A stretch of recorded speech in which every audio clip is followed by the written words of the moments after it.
कृष्णहरी मंडळी, आजची ही कथा एवढी भयंकर आहे ना की ऐकताना तुमचं रक्त गोठल्याशिवाय राहणार नाही. खरं सांगू का, ज्या पांडुरंगासाठी तुकोबा रात्रंदिवस झुरत होते त्याच तुकोबांच्या अंगावर अक्षरशः सळसळतं उकळतं पाणी ओतलं गेलं आणि पुढे असा भयंकर चमत्कार घडला जो ऐकून तुमचे डोळे पाणवतील आणि भक्तीवरचा विश्वास अधिक घट्ट होईल.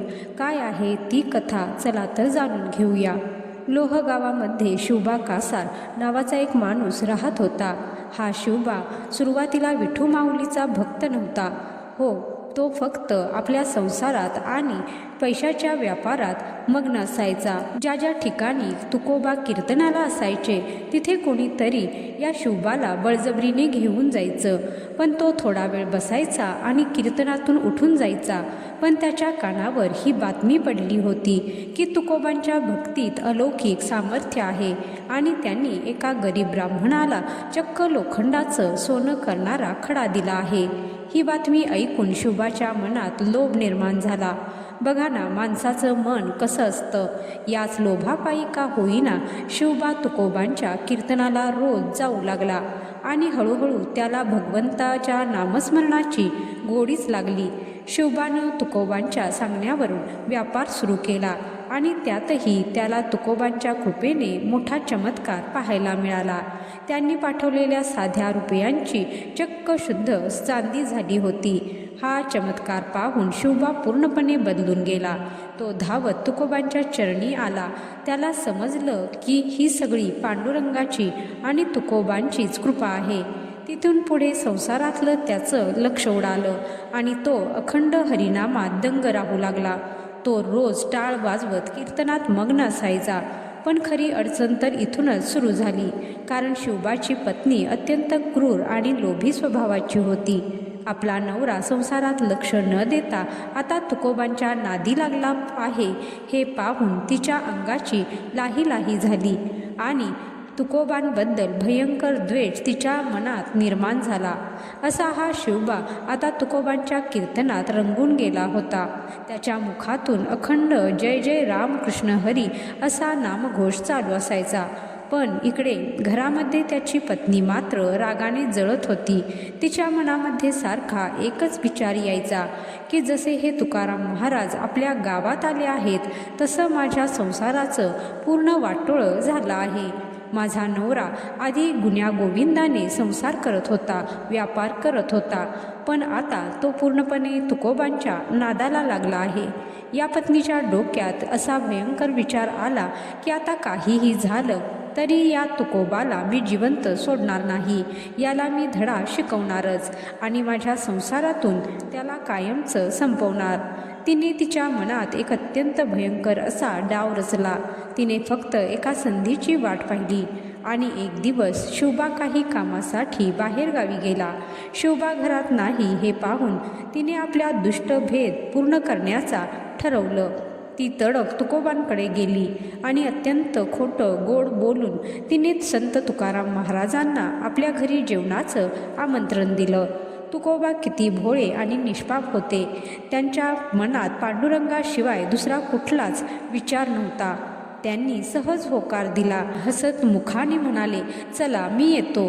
तुकोबाराय घरी येणार हे नक्की झाल्यावर या शिवबाच्या पत्नीने घरी येऊन एवढं मोठं पाप करायला सुरुवात केली की सांगताना सुद्धा अंगावर काटा येतो. तिने तुकोबांना मारण्यासाठी चुलीवर पाण्याचं एक मोठं पातेलं ठेवलं आणि जाळ लावून ते पाणी उकळायला ठेवलं. ते पाणी इतकं गरम केलं की ते खळखळ उकळत होतं. त्या काळामध्ये अशी एक पद्धत असायची की घरी जर कोणी पाहुणा आला किंवा कुणा संतांना घरी जेवायला बोलावलं तर त्यांना आधी स्नानासाठी पाणी दिलं जायचं किंवा किमान हातपाय तरी धुण्यासाठी गरमच पाणी दिलं जायचं. आणि हीच पद्धत वापरून या दुष्ट स्त्रीने तुकोबांच्या अंगावर ते सळसळतं उकळतं पाणी ओतून त्यांना संपवण्याचा भयंकर कट रचला होता. रात्र बरीच झाली होती. तुकोबा नेहमीप्रमाणे आपले कीर्तन संपवून शिवबाच्या घरी आले. त्यांच्या गळ्यामध्ये तो भक्तीच्या फुलांचा हार तसाच होता आणि मुखामध्ये अखंड विठ्ठलाचं नामस्मरण चालू होतं. घरी आल्यावर त्या दुष्ट स्त्रीने आदर करण्याचं खोटं नाटक करून तुकोबांना आंघोळीसाठी बसायला सांगितलं. तुकोबांनी अत्यंत भोळ्या भावाने आपल्या गळ्यातील तो हार काढला आणि तिथेच एका खुंटीला अडकवला आणि आंघोळ करण्यासाठी ते मोठ्या शिळेवर म्हणजे दगडावर जाऊन शांतपणे बसले. त्यांना या जगातील कशाचेही भान नव्हते. त्यांनी आपले दोन्ही डोळे मिटून घेतले आणि त्यांच्या अंतःकरणात फक्त आणि फक्त पांडुरंग उभा राहिला. त्यांच्या मुखातून विठ्ठलाचा जप चालू होता. समचरण दृष्टी विटेवरी साजरी तेथे माझी हरिवृत्ती राहो असे म्हणत ते पूर्णपणे विठ्ठलाच्या ध्यानात मग्न झाले. त्यांना आजूबाजूला काय चालले आहे याचा जराही अंदाज नव्हता. ते विठ्ठल नामाच्या सागरात पूर्णपणे बुडून गेले होते. आणि त्याच वेळेस इकडे ही शोभाची क्रूर पत्नी आपल्या हातामध्ये ते भयंकर उकळतं पाणी घेऊन आली. विचार करा, ते पाणी इतकं गरम होतं की त्याची वाफ वरती येत होती. जर एक थेंब जरी अंगावर पडला तरी माणसाची कातडी जळून खाक होईल, इतका भयंकर तो प्रसंग होता. पण या स्त्रीच्या मनात जराही दयाच आली नाही. तिच्या डोळ्यात फक्त आणि फक्त संताप आणि द्वेष भरलेला होता. तिने रागाच्या भरात डोळे मिटून शांत बसलेल्या तुकोबांच्या डोक्यावर ते उकळतं पाणी एकदम ओतून दिलं. जसं ते उकळतं पाणी तुकोबांच्या अंगावर पडलं तशात त्यांना अतिशय भयंकर वेदना झाल्या. त्यांच्या संपूर्ण अंगाचा दाह होऊ लागला. आपण सामान्य माणसं असतो ना, तर पायात एक साधा काटा जरी मोडला तरी आपण एकदम आई ग किंवा बापरे असा आवाज काढतो, रडायला लागतो.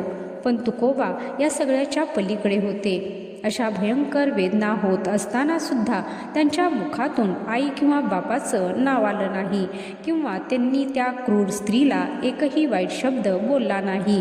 त्यांच्या तोंडातून फक्त एकच आर्त हाक बाहेर पडली, जळली माझी काया लागला वनवा, धावरे केशवा माय बापा, अग्नी माझी पडे काया, बाळ माता धावे कनवाळ, तैसा धावे माझी आकाजा, श्रीहरी महाराजा, धावरे केशवा माय बापा, धावरे केशवा माय बापा.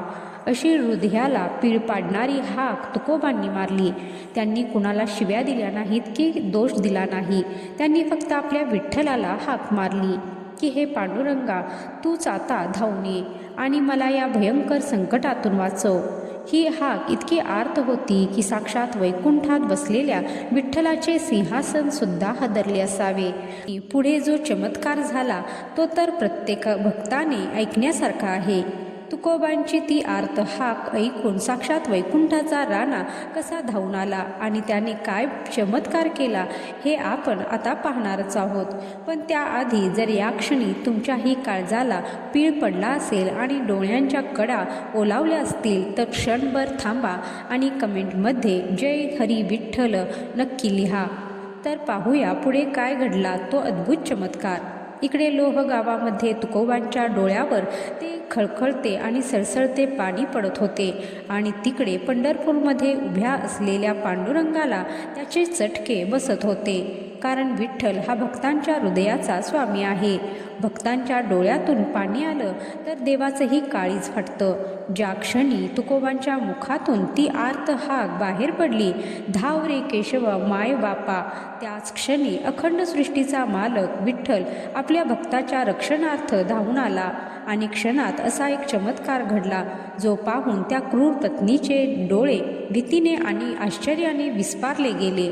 विठ्ठलाच्या कृपेने ते भयंकर उकळते पाणी जे कोणालाही जाळून खाक करू शकले असते, ते पाणी तुकोबांच्या अंगावर पडता क्षणी साक्षात बर्फासारखे गार झाले. नुसते पाणीच गार झाले नाही तर तुकोबांचे संपूर्ण अंग आणि डोकेसुद्धा अतिशय शांत आणि शीतल झाले. त्यांना त्या गरम पाण्याचा एक साधा चटकासुद्धा जाणवला नाही, कारण त्यांच्यावर आलेले ते भयंकर संकट साक्षात विठ्ठलाने स्वतःच्या अंगावर झेललेले होते. अहो, भक्तीची ताकद काय असते हे इथूनच समजतं. आषाढीच्या वारीला वारकरी कडकडत्या उन्हामध्ये पायात साधी चप्पलही नसताना फक्त मनात अलोट श्रद्धा ठेवून आणि मुखात विठ्ठलाचं नाव घेऊन पंढरपूरच्या दिशेने पायी चालत जातात. तेव्हा तो पंढरीचा नाद त्यांच्या माणसाची कशी काळजी घेतो, तर तो तुकोबांसाठीही धावून आला. एवढी मोठी आणि वाईट घटना घडली. तुकोबांना इतक्या भयंकर वेदना देण्याचा प्रयत्न झाला, पण तरीही त्यांनी त्या शिवबाच्या पत्नीला रागाने एक शब्दसुद्धा उच्चारला नाही.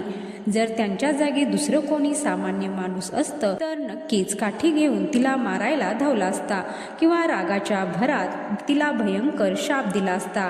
पण संत ते संतच असतात. त्यांच्या मनात कुणाबद्दलही राग नसतो किंवा सुडाची भावना नसते. तुकोबा अतिशय शांत होते. त्यांचे डोळे अजूनही मिटलेलेच होते आणि मुखातून भगवंताचे नामस्मरण अखंड चालूच होते. त्यांनी शांतपणे आपली आंघोळ पूर्ण केली आणि स्वच्छ कपडे अंगावर घातले. पण माणसाच्या मनातील दुष्टपणा इतक्या लवकर जात नाही. उकळते पाणी ओतून सुद्धा या माणसाला काहीच कसं झालं नाही हा विचार करून ती शिवबाची क्रूर पत्नी आणखीनच चवताळून उठली. तिच्या मनातील ती वाईट आणि विषारी भावना अजून संपली नव्हती. तिने विचार केला की गरम पाण्याने याला काहीच झाले नाही, पण आता मी याला जिवंत सोडणार नाही. आता मी असा वार करेन की हा तुकोबा कायमचा संपेल. विचार करा, साक्षात देवाचा चमत्कार पाहूनही जिचे डोळे उघडले नाहीत ती दुष्ट स्त्री आता कोणता भयंकर वार करणार असेल. बघा ना मंडळी, माणसाची बुद्धी किती भ्रष्ट होऊ शकते. इतका मोठा चमत्कार डोळ्यासमोर पाहून सुद्धा त्या शिवबाच्या क्रूर पत्नीचे डोळे उघडले नाहीत. तिच्या मनातला तो संताप आणि तुकोबांना मारण्याचा विचार काही केल्या कमी झाला नाही. तिने काय भयंकर कृत्य केले तर तिने तुकोबांसाठी जेवणाचे ताट वाढले आणि त्या जेवणाच्या पोळ्यांमध्ये जीवघेणे विष घालवले. हे विष इतके जहाल होते की त्याचा एक घास जरी कोणाच्या पोटात गेला तरी तो माणूस जागीच तडफडून प्राण सोडेल. असे ते विषारी ताट घेऊन ती क्रूर स्त्री अत्यंत प्रेमाचे आणि आदराचे खोटे नाटक करत तुकोबांच्या समोर आली आणि त्यांना जेवायला आग्रह करू लागली. तुकोबा तर साक्षात विठ्ठलाचे रूप होते. त्यांच्या मनात कोणाबद्दल शंका तरी कशी येणार. त्यांनी शांतपणे ते पोळ्यांचे ताट समोर घेतले आणि अत्यंत भक्तिभावाने जेवणापूर्वीचा श्लोक म्हणायला सुरुवात केली. तुकोबांनी डोळे मिटून विठ्ठलाचे नाव घेतले आणि तो पहिला विषारी घास आपल्या मुखात घेतला आणि संपूर्ण जेवण अत्यंत शांतपणे पूर्ण केले. आता त्या स्त्रीला वाटले की हा आता नक्कीच मरणार. पण मंडळी, पांडुरंग ज्याच्या पाठीशी उभा आहे त्याला जगातील कोणतंही विष काय करणार. तुकोबांच्या पोटात साक्षात नारायण विराजमान आहे आणि त्या नारायणाने म्हणजेच विठ्ठलाने आपल्या लाडक्या भक्तासाठी ते संपूर्ण विष स्वतःच ग्रहण केले. तुकोबांना त्या भयंकर विषाचा काहीही त्रास झाला नाही आणि ते जेवण करून अत्यंत शांतपणे तिथून निघून गेले. पण मंडळी, नियतीचा आणि कर्माचा न्याय इथून पुढेच सुरू झाला. जो देवाच्या भक्ताला त्रास देतो त्याला विठ्ठल कधीच माफ करत नाही. जसे तुकोबा त्या घराच्या उंबऱ्याबाहेर पडले तसाच या स्त्रीवर निसर्गाचा आणि कर्माचा भयंकर कोप झाला. एका क्षणात तिच्या संपूर्ण अंगाला मोठमोठ्या फोड्या आल्या. तिला कुष्ठरोग झाला. त्या फोड्यांमधून अतिशय घाण पाणी वाहू लागले आणि दुर्गंधी येऊ लागली. घरात कोणीही तिच्याजवळ उभे राहू शकणार नाही इतका भयंकर वास सुटला. ती वेदनेने आणि भीतीने घरातल्या घरात तडफडू लागली. असा हा भयंकर प्रकार घडल्यानंतर काही वेळाने शिवबा कासार जेव्हा बाहेरगावाहून परत आपल्या घरी आला तेव्हा त्याने घराचा उंबरा ओलांडताच त्याला अतिशय दुर्गंधी आली. त्याने आत जाऊन पाहिले तर त्याची पत्नी जमिनीवर वेदनेने तडफडत होती. तिच्या संपूर्ण अंगाला मोठमोठ्या फोड्या आल्या होत्या. शिवबाने भीतीने आणि आश्चर्याने विचारले, हे काय झालं तुला? तेव्हा त्या क्रूर पत्नीला आपली चूक समजली होती. ती रडत रडत शिवबाला म्हणाली, मी खूप मोठं पाप केलं आहे. तुम्ही नसताना मी तुमच्या तुकोबांना जेवायला बोलवलं आणि त्यांच्या अंगावर उकळतं पाणी ओतलं आणि त्यांच्या जेवणात विष घालवलं. हे ऐकून शिवबाच्या पायाखालची जमीनच सरकली. त्याला काय करावं हेच सुचेना. तो धावत घराबाहेर पडला आणि तुकोबा कुठे आहेत याचा शोध घेऊ लागला. पण मंडळी, संत कधी एका जागी थांबतात का? तुकोबा तोवर तिथून निघून गेले होते. शिवबा रडत रडत तिथे असलेल्या इतर भक्तांना विचारू लागला, तेव्हा एका भक्ताने त्याला सांगितलं, शिवबा, आता तुकोबाराय तर गेले, पण त्यांनी ज्या दगडावर बसून आंघोळ केली होती त्या दगडाखालची जी माती त्यांच्या स्नानाच्या पाण्याने ओली झाली आहे ना, तो चिखल नेऊन तू तुझ्या पत्नीच्या अंगाला लाव.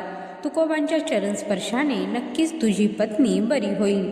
शिवबा पळत पळत त्या शिळेजवळ गेला आणि त्याने ती ओली माती, तो चिखल अत्यंत भक्तिभावाने उचलला आणि घरी आणून आपल्या पत्नीच्या अंगाला लावला. आणि मंडळी बघा ना, संतांची क्षमाशीलता आणि विठ्ठलाची लीला. जशी ती माती त्या पत्नीच्या अंगाला लावली तसा एका क्षणात तिचा तो कुष्ठरोग नाहीसा झाला. तिने रडत रडत हात जोडले आणि तुकोबांची व पांडुरंगाची क्षमा मागितली.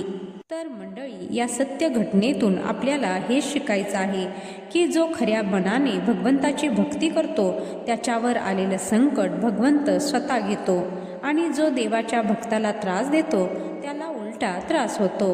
पण संतांचे हृदय हे आईसारखं असतं, ते नेहमी माफ करतात. तर आजचा हा माहितीपूर्ण व्हिडिओ तुम्हाला आवडला असेल तर लाईक करा, शेअर करा आणि अशाच नवनवीन कथा ऐकण्यासाठी चॅनलला सबस्क्राईब करा.